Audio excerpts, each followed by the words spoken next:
Yun yung hindi nila nakikita na, ay wala naman akong chance kasi wala pa akong Canadian work.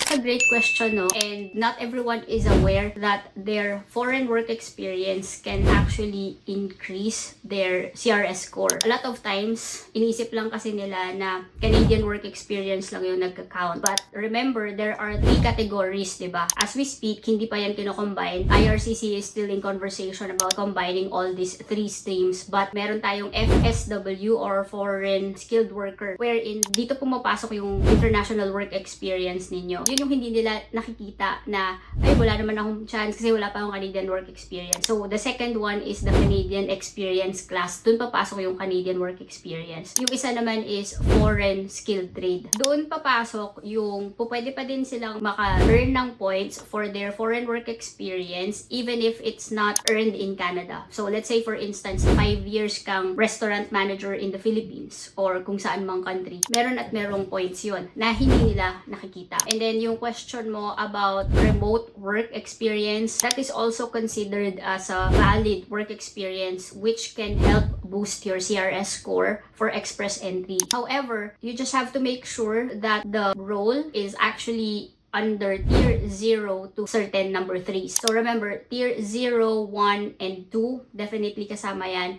Pero merong certain job titles under tier 3 na kasama na mag-boost ng score mo for CRS score under remote work experience. However, of course, no, sabihin natin na VA or virtual assistant, meron at meron pa din naman yun mapapasukan na category. It's just gonna depend on whether or not it's tier 0 to 3.